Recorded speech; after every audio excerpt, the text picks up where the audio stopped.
Good afternoon, everyone. I'm Sam Casimo, the Director for Innovation at Indiana Innovation Institute. I'd like to welcome you once again to our Tech Tuesday series. Today we have two faculty members from Indiana University, Michael Ginda and Andy Boucle, that will be speaking to you about various cyber initiatives. We're happy to have them, and we look forward to the interaction that their discussions will bring. We do these, as you know, once a month, and we'd like to welcome everyone to come to these in person, but if you can't, we do offer these virtually. And so without further ado, I will turn it over to Michael, and we'll kick this off. Michael? Hello, everybody. My name is Michael Ginda. I work for the Cyber Infrastructure for Network Science Center at Indiana University. We're part of the Intelligent Systems Engineering program at IU, and I work in Luddy with Dr. Boucle. So I'm just going to give you a quick introduction to a research project that we have running at our lab that develops occupation skills maps, which will eventually be used in some AI career building coaching tools that we're working on. So I'll just give you a quick overview of my talk. The first portion of it, we're just going to give a quick overview of our team, an overview of a project and sort of the goals that we went into this research work with. And then I'll provide some details of the stakeholder analysis that we performed before we developed the visualization tools that we're working on. And then I'll go into some of the data that we're putting into the tool, and then the plans that we made and the results that we've gotten, and then an outlook for the next year for this project. So our current team is Dr. Kadi Borner, who is my lead director of our center, myself. I've brought in Bruce Hare, who is our systems engineer and architect, and does a lot of the technological grunt work for our lab, and then our project manager, Nancy Rushman. So the occupational skills mapping tool that we're developed is underneath a larger program called the Embedded Systems and Security and Trusted AI program that's run through the larger SCALES initiative, which is an acronym for the Scalable Asymmetric Lifecycle Engagement Network. That's a network that's led by Purdue University and also includes Notre Dame and Indiana University. And what that project does is it looks to create a scalable workforce development program in semiconductors and microelectronics work within the United States. And what we're doing within this program, broadly speaking, is really key research in areas of systems on a chip, trusted AI technologies, and working with graduate students and undergraduate students to build a workforce through unique courses, mentorships, internships, and sort of a broader scope on sort of fundamental strategic areas of concern within these domains. And more specifically, we're funded underneath the Trusted AI program. And within that, we're looking to address strategic needs around the systematic testing and evaluation frameworks for AI. And broadly speaking, that can be broken down into 4 big problems. And we have the basic human trust in AI and machine learning technologies. How do we get people to actually trust the results that come out of these sort of black box machines? What are the measures, metrics, and testing that goes in to validate these models and to present those results to people so that they're actually usable in the predictions that are being made? Then we have data sources biasing and modularity of those systems. All 3 of those are not anything that my work has anything to do with. We're more interested in the cybersecurity and risk modeling aspects, and particularly the risk modeling aspects of this program. Our tool is around workforce development, more clearly defined. How do you actually upskill people into jobs that are at threat of AI automation and machine learning technologies, robotics, but also other sort of broad workforce concerns around climate change or pandemic responses and things like that. So how do we build a workforce that's actually capable of taking on the challenges that we have coming for our technological needs as a country, but also how do we support people making career transitions and shifts with these new technological changes? So the goals, broadly speaking, when we applied for this contract were to look for tools or visualization tools that could support workers, career coaches, employment agencies, and I find the and help them identify the sort of insights on an evolving labor market. We are interested in sort of a global understanding of occupations and skills as they exist within the current labor market of the United States, but also the employment risks that are associated with those occupations as well. But we also want to be able to provide data that gives local and actionable insights to someone who uses our tool. So in other words, it's great to know that there's going to be a lot of jobs in a particular sector of the economy, but I really want to know how it's going to affect the local jobs where I live, and how can we plan around that.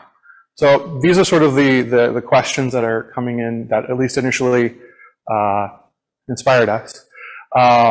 So what we're going to do, we did, and I guess, is start to develop occupations and skills maps that can be used by these career counseling services to guide workers in their response to these changes. And to tie it in with the broader themes of the Scales and Trusted AI program, we were looking really clearly at microelectronics and packaging engineering as sort of areas of job growth and change, embedded systems on a chip, and supply chains that are all related to around these industries. So one of the first things that I did as part of this process, we have an iterative design process at our lab. So that means we do some stakeholder analysis first.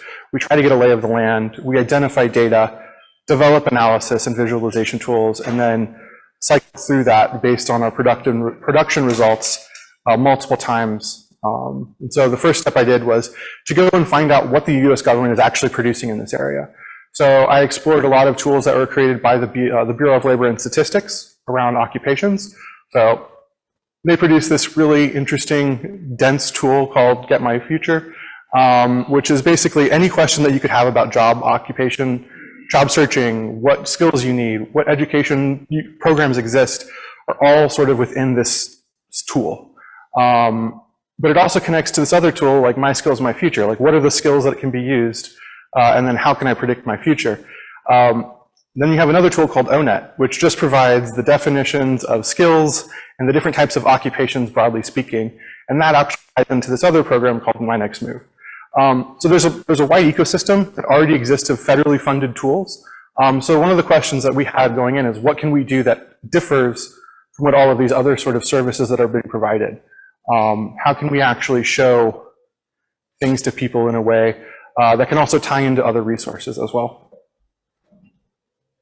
So at the initial part of our project, we engaged with Kara Perry from ONR, I think at Crane, and I think she works for ONR. And she helped us identify 7 stakeholders across the DoD and the US government who we could actually talk to, who are on the ground within sort of occupations related to microelectronics and packaging engineering. I have spoken with some people that do radiation effects and systems PI research at different national labs. I've talked to recruiters at Crane, and education and workforce development leaders in the Department of Energy and the Department of Defense, and then also electronic parts managers at NASA. So a lot of the different, jobs that are being touched. So one of the things that I was really looking for was understanding what are the career pathways that led people into these positions. What are the programs that actually exist within the federal government that get people onboarded into these key areas of research?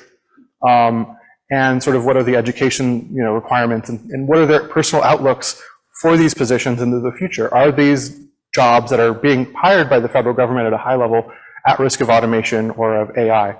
Or are they the opposite? Are they actually just doing that work and there is no risk? So some of the key insights that I was able to gain from these conversations. The Defense Department has strategic organizations and administrations with overlapping sort of skill needs. So there's competition amongst government partners for these highly skilled individuals. And so it's really important to understand those needs and how there's overlap and where there might be competition for those same jobs. We're looking at current and future skills requirements. So these are people that are going to be at the bleeding edge of our technology. So they're going to be developing new technologies and developing new skill sets that will eventually occupy a map that we're creating. And they each have different skill sets, abilities, and knowledge. But it's also important to think of these people as coming in at a base career level and working their way up through management within the organization, and understanding that their skill needs at one level are going to differ at other parts of the organization, depending on what they're doing. And so it's really, and I think another key aspect of that is how do you get people within the system? So one of the things that was key in my discussions with the people at DoD and NASA was that there's actually a lot of different ways into the government. It's not necessarily you just directly apply to the government position and you get it. You often have to work through the industrial base as a consultant or at a national lab through a third party, and that way you build your network in. So it's some ways trying to be important to reveal these sorts of system interplay, the sort of relationships that have to be building that's necessary to actually get into these positions for new job and career hopefuls. So there's also a lot, and that also brings in a lot of challenges of navigating these sort of bureaucratic systems that exist between the federal government and the industrial base. It's also important to understand all of the different recruiting pipelines that exist. So there are the new career hires versus the people that are recruited later in their careers. All of these sort of things matter. And it even starts with the training of undergraduate students and the recruiting at high school levels through other programs to get them into sort of a larger funnel into the federal pipeline. And then there's just an incumbent number of hiring issues with challenges with hiring managers and budgeting and things like that come up. So when it comes to the microelectronics space and packaging engineering, they require an extensive amount of training. So that's the biggest challenge I think that people face, is that there's a long time horizon to get people into some of these really high skilled careers. And it's unlikely, they're unlikely to be impacted by automation or AI in themselves, but a lot of the other, people that they work with might end up having their jobs taken away by automation and AI. So if you're working in semiconductors, that's an area that has a ton of automation that's taking place within that field.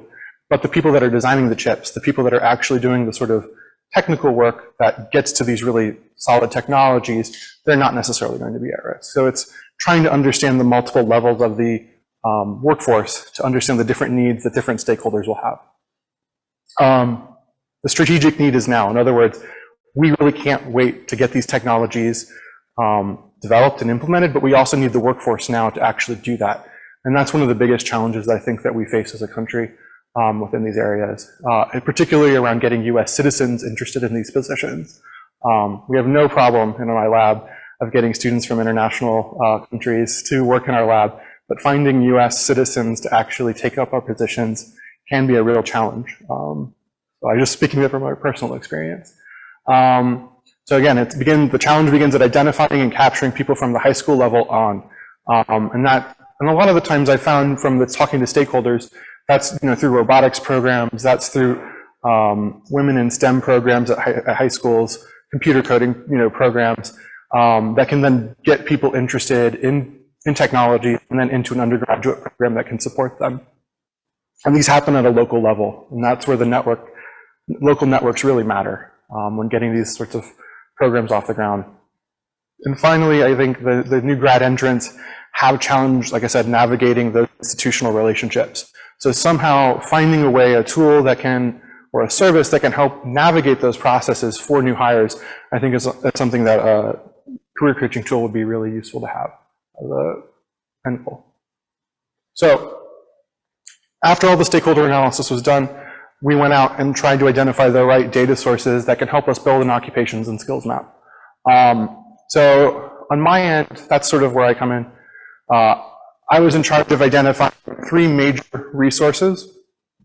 So the census produces the National Industrial Code System, basically that classifies every industry and every occupation and every organization gets a code. And that helps organize all other Bureau of Labor and Statistics data sets around the different industries, and we can build statistical calculations and visualizations from that. So I'm taking all of these sorts of different data sets from the Bureau of Labor and Statistics, so the Occupation and Classification Standards, ONET, unemployment and wage statistics, current employment statistics, employment projections for 10 years out, and then injuries and illnesses all get pulled together into a database And then we derive networks from those databases that helps us visualize this bit. So it's about a lot of data federation, and then working through those data through statistical analysis to identify sort of the different qualities of what we're getting from the government, but also understanding the strengths and limitations of that. And then finally, we have to get sort of the real on-the-ground occupation information and jobs data. We have access to burning glass jobs data through the university, and we're currently figuring out exactly which sets of jobs, which timelines, time periods to use, and how to connect that into this really highly structured data that comes from the federal government, and that's one of the bigger challenges. Partially because we just have so many occupations and job names that vary, and then a limited set of occupations. We have a limited set of skills, but then there's that free text problem of how do you match those properly. And that's something that we're going to be working on in the future. So when it comes to this sort of the data, a number of challenges sort of come to mind when we did this work. It's hard to collect data on the impact of robotics, automation, and AI technologies on occupations. ONET does a little bit of that already, so they have some scores that are associated with the occupations that are listed there, but they're just a number. They don't really tell you what that number is, how it's calculated very easily, and you kind of have to do some guessing as to what it means and why. There's a need to link sort of national standards together with the job titles at a semantic level. So just getting a job listing, you might have a lot of qualifiers attached. So like, I'm a senior research analyst. Well, what position in ONET would that actually connect to? It would be a researcher position, or would it be an analyst position? Is it a research analyst? So it's trying to match across jobs based off of the title that's being given by an organization, with how it's classified in the ONET system, and then connecting as well, do the skills and the abilities and the knowledge requirements listed under ONET match with the job description. So that it's that matching problem that becomes a challenge because of the conceptual fuzziness.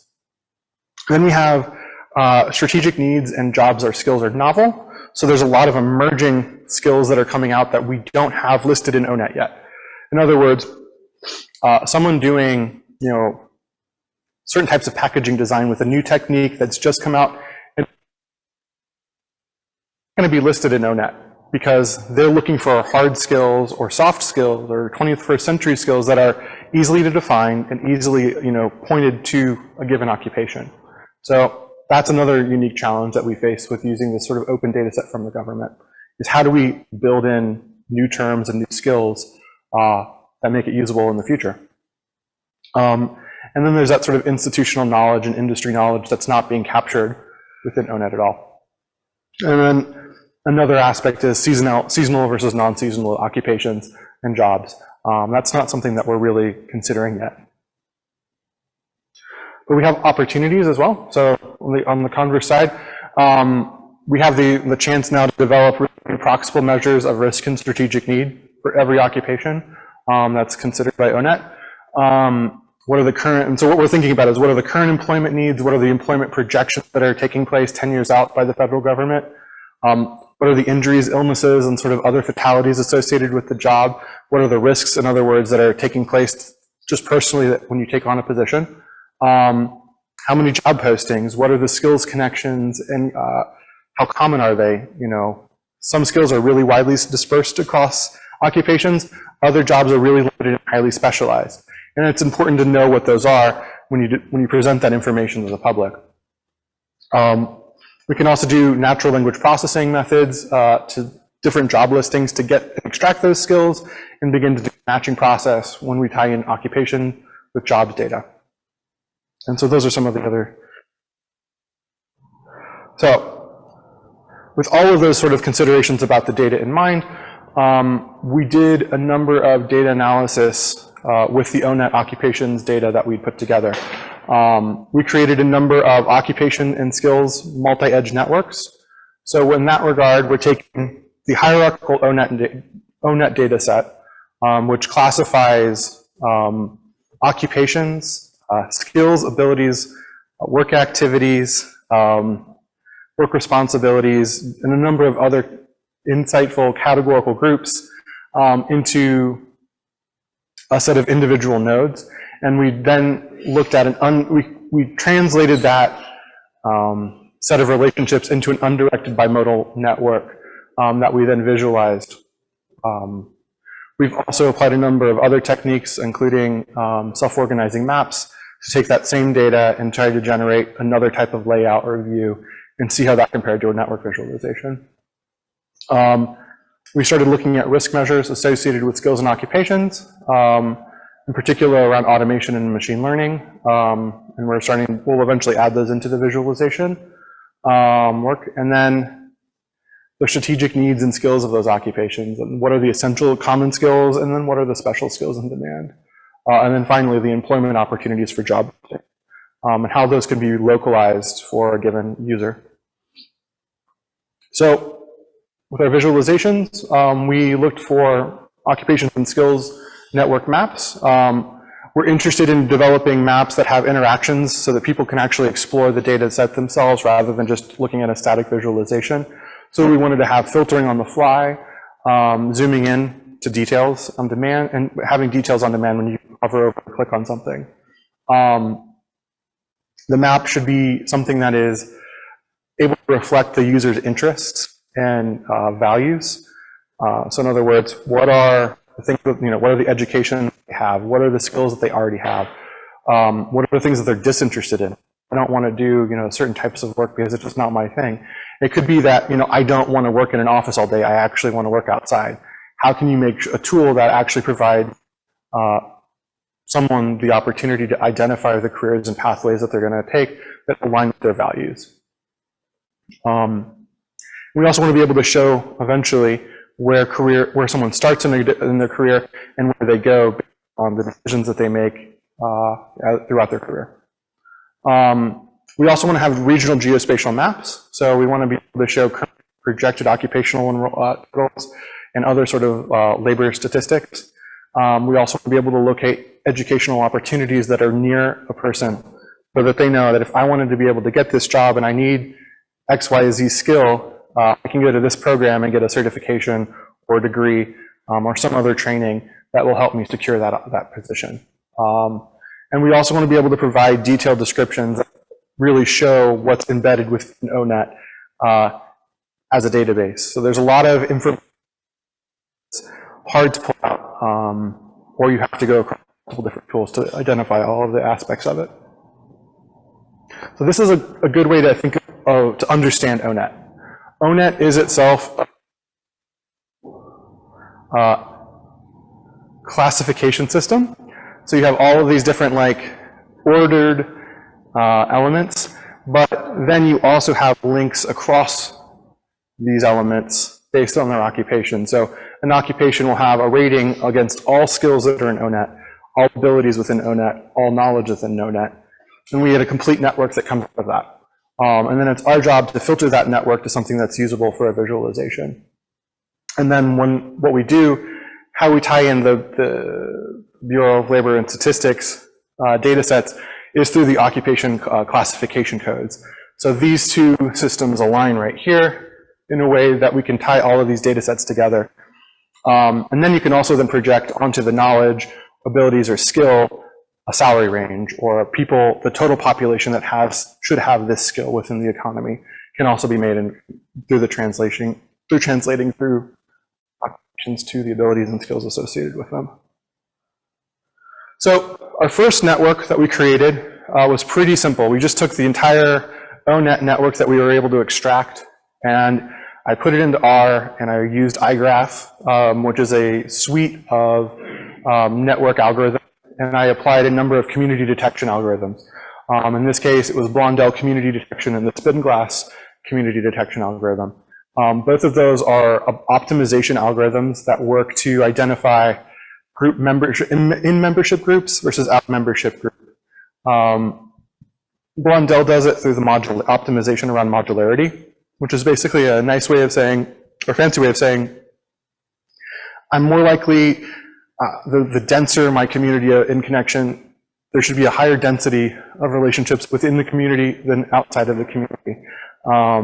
And it builds it up from a single node pair how close are these people in a relationship with each other, and then builds it up layer by layer until we get stable communities and you have a stable modularity value for the network. Spinglass does it a little bit differently, and I could explain it to you, but it's basically there's a penalty for being out for edges that are outside of the group versus not having any penalty whatsoever in Blondel. So I took those two community groups and I just did a simple bin packing layout to get sort of this view. And one of the strengths of this view is that it's really easy to see groups of related occupations and skills. What's bad is that it doesn't really take into consideration all of the complexity of ONET in the fact that skills and occupations, the skill sets themselves really are broadly grouped or really broadly distributed across all occupations. Because the way the ONET works is there's a survey that goes out to all of these different HR execs throughout the country, and they evaluate every occupation or a subset of those occupations every year on what skills they have or don't have. And so this network requires, it's interesting, but it doesn't really give us a good insight onto what's going on at a local level. And I'll just say that. So this is the second version. I've optimized it a little bit more in this version, and so we're still using that sort of bin packing method. We're still applying these community detection algorithms, but we're really carefully filtering the network for weights to get more meaningful communities. I still didn't really like this version, so I did a third version. But first that, it was a self-organizing map. So the first two networks really I didn't like them. So I wanted to try a new method in the development process, which is to look at self-organizing maps.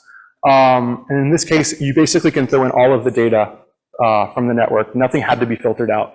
And it could provide you a heat map based on an individual skill set within the network. And in this case, we were looking at the ability of deductive reasoning for a given occupation. So those are all of in this case, all of these highly, each of these cells indicates occupations that are located there have a high requirement for deductive reasoning, and anything over here would have a lower need for deductive reasoning. Yeah. Are you accepting questions? Go for it. Yeah, please do. Yeah.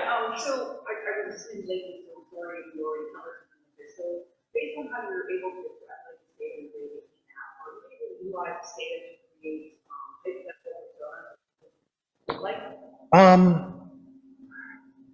what we would do is what I would say to that is I would overlay someone's current skill set map onto this. So if I were to take a resume, let's say, and analyze it for the skills that exist, you could put them in as a sort of quasi-occupation and then place them on the map. So there's a way to get there, but this is not a really great method for that. Just because really what exists here, if you think about this as a three-dimensional plane, it's taking all of the different skill sets that are in ONET, and I think, if I recall the exact number, of the data set that we're using, we're only using skills, abilities, knowledge, and work activities. So there's some other categories that have other qualities that we're not worried about. I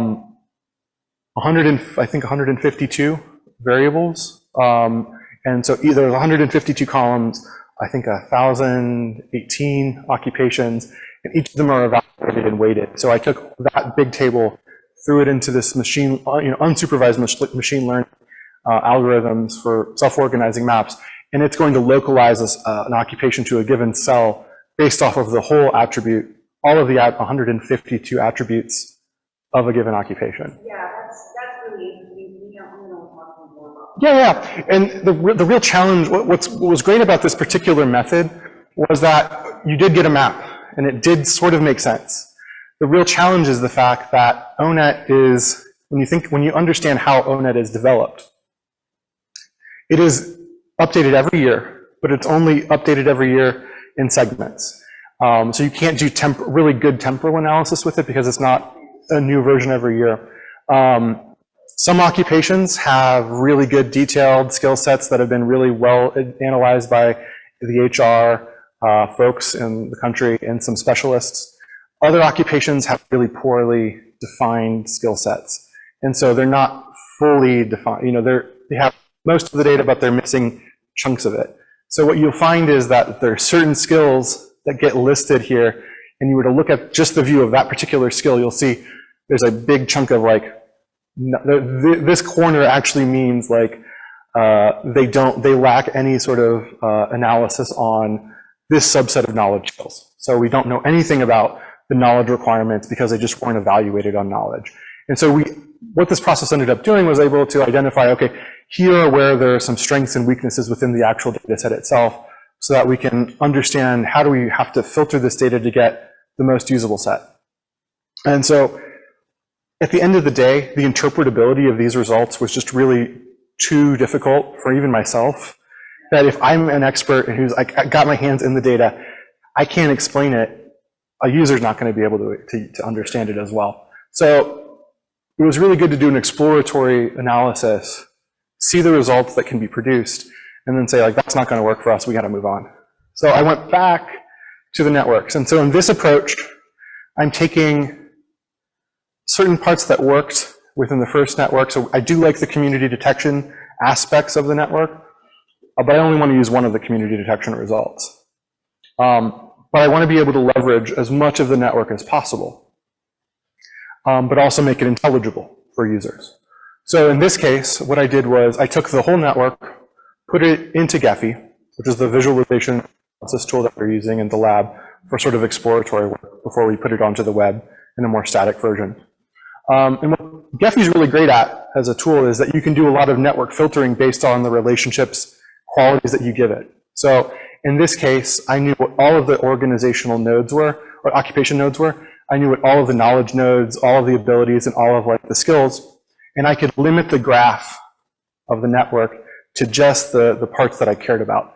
So in this case, the first layer of the network for the layout, we filtered it to just the network that is the knowledge network. So what are the knowledge relationships across nodes in ONet?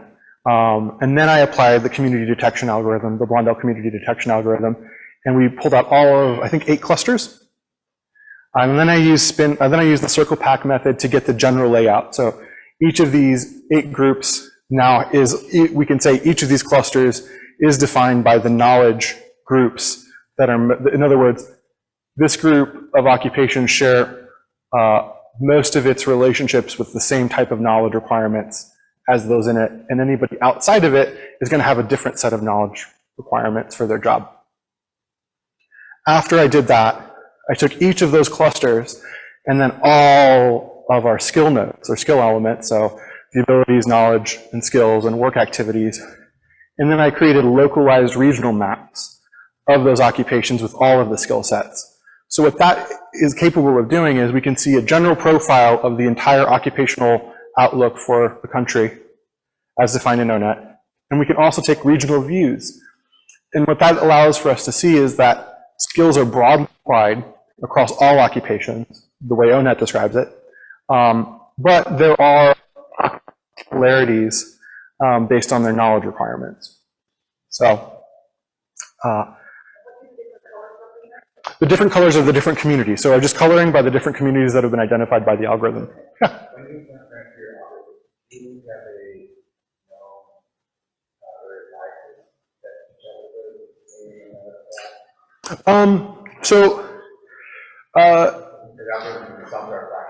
Yeah, no, they're black box. So the reason I chose Blondel community detection is a number of ones. It's really only looking at the modularity of the network. So it's just looking at a core characteristic of the network as it exists. And really what it's saying is, how similar are you to me compared to your other relationships? So in other words, if Andreas and I would be in the same cluster because, if this was a social network, we would be in the same cluster because our social relationships are such that we know a lot of the same people that we work with. Whereas people that work at the mill, you guys would be in your own cluster because your relationships are all internally in knowledge. The IN3 folks would be in their cluster because they're more likely to have internal relationships with themselves than anybody at the mill or anybody at CNS. And you can basically, it's a way to test at multiple levels of the social network where your most likely where the densest set of relationships are going to be. And by densest, we mean the strongest. So we're using the weight of those relationships. That would be where you could have the most, I guess, play within the network. How strong are those relationships? And in this case, it's how intense of a requirement is a given skill for an occupation. So in other words, if we rate on a scale of 1 to 7, 1 being you need it the least, 7 meaning you need it the most, then the weights with 7 would have a more likelihood of being together or in a group. In other words, all of these occupations will have stronger weights to a given knowledge group than others. So you could play with those knowledge. So in other words, it's dependent on what the knowledge rating of that particular network is going to be. So if you change those weights, you're going to change the output of the algorithm. And it's non-deterministic. So every time I run this algorithm, results. Because there are going to be edge cases where a given occupation or a given person in a social network could be a part of either group because they're really on the edge of 2 or 3.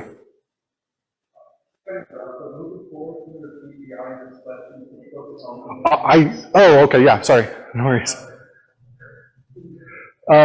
So there is some play within this, and that's where you would be engaged in. If you really wanted to test the validity, you would compare across multiple clustering algorithms to see the results, present them to individuals to get their interpretation, and then see what works best. Because not all community detection algorithms are going to produce really usable results. I tried a number of other community detection algorithms in this process, and most of them failed. Really poor, like they were really bad groups of related jobs. I use Blondel because at the end of the day, when I look at the results, they start to make sense. I can tell a story with them fairly easily, which might not be the best route, but it's a good basic heuristic for what we're trying to achieve. So I think we've discussed this a little bit. I wish you could see this, but I could. Let me give you a good outlook of what's actually here. So in this particular cluster, a lot of these occupations are building and construction, related to sort of physical labor. You have a lot of human resources, economics, and accounting jobs and clerical work over here. You have unskilled labor in this group right here. You have more managerial, English language, telecommunications here. Art is up there. This is more production over here. This is like history, anthropology, foreign languages. Then you have more biology and psychology and medical sciences. That's not necessarily the most defined route. So in other words, you can have people that are doing service work here that are technicians for the medical field might be here, but the doctors are over here. The specialists are over here. So when I actually look at the abilities network, so in other words, if each of these clusters is centered around knowledge groups, when we start to overlay the abilities, you'll see sort of the more knowledge-based abilities towards the top half of this graph, and the more physical capabilities, non-knowledge-based part of the economy located in this green section.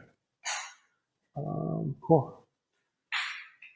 And this is the same for skills. So we have really, and I think what's interesting here is that you have to understand that ONET defines skills, knowledge, and abilities and interrelated. So they're parallel to each other in a lot of ways. So there's some overlap, but they each sort of refer to a different aspect of a job. And then work activities, and these are much more centrally located, whereas skills are more broadly spread. But that's partially because just the difference in the number of elements that are in each of these. So what I was talking about regionality of these maps, we can actually then take a look at what each of these clusters looks like. And in this case, this is cluster 5. So if we were to go back to this map, it is, I believe, the central cluster based on the color. And you can see now I've taken just that part, but all of the skills are now being located within this region. And you can see what this will eventually be able to show you if you were to look in detail each of these different parts of the knowledge, each of these different skills that are associated with these jobs, and then the localized region also. So these outer skills and these outer occupations are more related than these centrally located skills. And this includes 159 different occupations and 124 of our 100 and, oh yeah, cool. Then last week we did some geospatial maps of this occupational and wage statistic data, and we just wanted to focus right now on the Midwest, on areas that are specific to microelectronics packaging, using chloropleth maths and R, just out-of-the-box technology. And I'm happy to discuss these in more detail with you, but we're just trying to eventually provide a user like, oh, I can actually get a higher salaried job in a particular region, but there's a bigger demand in another region, and making decisions about their family life. And then in the future, we're going to be developing an actual website with these tools, with a lot more robust user interface. We'll be building some occupational profile visualizations with the maps and some other temporal visualizations, and tying in more localized data. Yeah, cool. Thank you so much for your time. Yeah, questions? Open up the floor to questions, if there are any. I have. Yeah. So who's your primary user? That's a good question. At this point, we went into this, designing this, my initial thoughts were around two main groups. So people that are looking for a job or career, so people that are new career entrants, so students at universities who are looking, where am I going to go in my freshman and sophomore year? Advisor or in my advisor's office, and I want to know about a particular program and the occupations that are associated with it. This would be a tool that you could actually navigate with a career counselor or an advisor to identify sort of the types of programs and training around your areas of interest. So if I know I have a given set of skills from my experiences in high school, or this is where my degree is, what I'm going to be pursuing, we can hopefully be able to use a tool like this and, okay, these are the skills that I have. Here, the map should be able to point up all of the occupations that match those skills. Okay, well, then you can go in and explore that tool together and ask questions about, well, what's this occupation's like projection into the future? What are the actual other skills that I might need to add on to this program to actually make me hireable? Are there internships or other programs that are being funded or run through the government that can actually get my foot into the door at a career counselor, or a career counselor, with like a contractor or with the government directly. So it's new career hires, I would say, initially with career coaches. So it's a paired tool to help explore these options. And I think also with people changing their jobs, and they need support with identifying what skills they actually have and where they can move within the economy where they might not think that their skills would apply naturally. Have you thought about overlaying occupation and occupation clusters? Or not occupation, but industry clusters. So that's what it is. So, yeah. And I don't know if you've ever seen like the cluster map tool, which utilizes both SOCs and then nodes. I haven't seen any of the tools that you're speaking of. Nice paper on it, but I'll give you some ideas about it. Yeah. So one of the, so he was asking if we have explored any of the other tools, I guess, that can overlay career. Well, overlaying industry. So for example, industry. Job, it's not just occupation-based, but basically what industries are out there, which ones have knowledge. Yeah. Which ones will give you a front door, because you can have occupations that cross over several industries. So yeah, no, you're correct. So in that case, we have the data. It's just a matter of tying it in. So the added complexity of identifying the industries is a matter of just matching the codes together. The real issue, I would say, with the way the data is structured or provided right now by Bureau of Labor and Statistics, you kind of have to go and pick it out file by file, which is not a big deal if you have students. But I was mostly working on my own with this project. But it is something we're considering. It's just a matter of collecting the data for relevant industries and tying it in and building another view on top of the map. You mentioned early on some of the partners that you embraced the benefits part of this. I didn't hear you mention any other partners or workforce partners. No, we haven't. We haven't talked to anybody from the state government.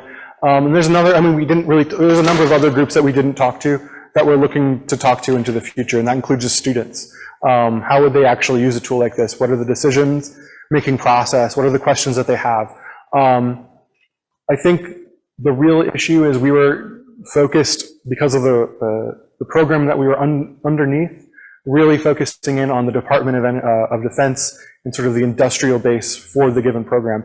But the Indiana Department of Workforce Development would be a partner that we would be happy to talk to and discuss in the future. Have you overlaid anything about training? No, no churn data. I have not found any churn data that is openly available to provide. Good question.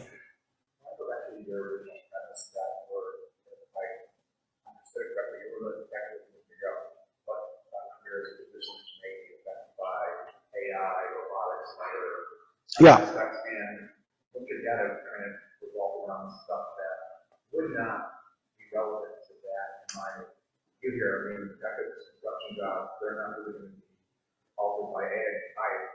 It may be if it's going to be a software market, construction management, the other guy that's out on the highway or building a high rise is going to have a bunch of concern. And so the idea can present it to me some very to understand the premise of how do we grow careers and interest in development in these high-tech jobs that support the DoD and all the other things that are enriching the premise. So okay. I'm not connecting those. So the question was, how does this, I'm trying to make sure I get this right, how does our work tie into the original premise about how do you identify, I guess, jobs at risk of automation or machine learning?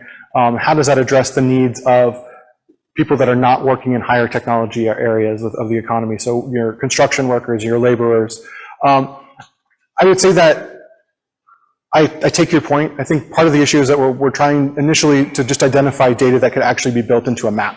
So that was one aspect. Another is what you haven't seen here in the visualizations that could be projected are using some of the automation and risk scores that are already a part of ONET. So every occupation also has a risk score for automation, also has a risk score for just like inherent risks to an occupation, like for your life. So those could be overlaid just naturally. But also part of it is understanding that some of these occupations, they might not seem at risk of automation yet, but they could. So like if you think about construction, 3D printing is coming into play, and there talks about 3D printing buildings. Okay, well, what is that going to do for a mason or a person who works in, who helps lay foundations of cement? Do they need to get a new skill set that's around how to deal with these 3D printed home technologies? Is that something that they should pursue to help make sure that they have a job into the future? Is it something that they're going to need? Is that technology that they might want to invest in for their business? So like, in other words, there are technical innovations and changes that could be impacting all layers of the economy that we don't think about. I know within like chip manufacturing in particular, I think there was another talk by IM3 they had a few months ago where it was very clear that automation, anybody who's currently working in that particular field as a technician who's creating chips, doing some of the bare grunt work, they're going to be out of a job in the future because those positions are being automated away. So I think a factory worker would want to know if their job is at risk of a robotic operation and things like that. But I do take your point that not every area of the economy is going to be equally impacted by automation and machine learning technologies. And we're really running a bit late on time, but I want to make this point and ask this question. First off, if you could go back to your goal slide. Yeah. And hopefully I'm speaking loud enough that we won't have to repeat this. It's close enough to the mic. But as I looked at those goals and I heard you discuss things that you guys have done to kind of work towards that, it occurred to me that there may be some stovepipes that are preventing, or at least when you talk about challenges that are preventing that folks in this room should be able to help with. Yeah. Dr. Bortner's not here, but I certainly want to speak to her as well as Nancy Rushbaum, and we'll see and we can see what we can do. But one of the areas that was less represented than perhaps some of the others was private industry. And getting private industry motivated where they see a return on their efforts and a return on their research and development and is what some of the organizations in this room, including IN3, are designed to help do.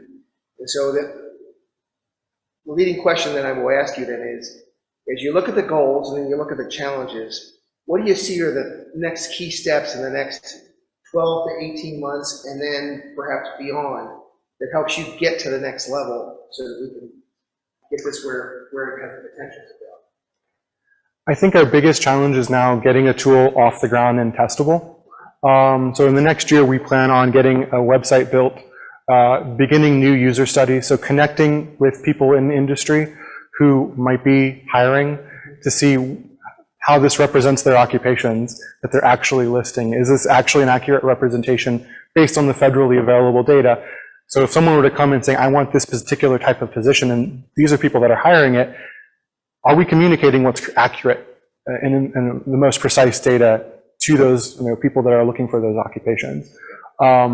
It could also be around identifying what are other types of programs and internships that we could be offering, we could be highlighting and showing that exist. So in other words, what are the training opportunities, workshops, or certificate programs that exist on the ground now that can help people actually gain new skills and into these careers? And I think that's really the bigger challenge that I've found is, I know that there's this sort of like miscommunication happening between people that are looking for jobs and people that have them to offer, and connecting them and making sure, and I guess revealing some of the intricacies and the relationships that are necessary to get your foot in the door. That's probably the biggest challenge, because as much as I can present as much data to everybody in the world, but if you don't know, I have to go knock on certain doors to get my foot in the door, that's going to be... That's where I'm going, and I would recommend, and I'll send a note to Dr. Bordner and again, Nancy, to walk through this, but it seems to me that getting together a kind of a timeline of goals and meetings and agenda sets to help drive this forward would be the next step. Yeah. And so maybe we can talk offline. I don't want to get into too much. No problem. Yeah. So thank you so much for your there's a time. lot to unpack here. Yeah, yeah. Really nice. Thank you. Okay. Thank you very much, Michael. Good job. Our next speaker is Andres, also from IU.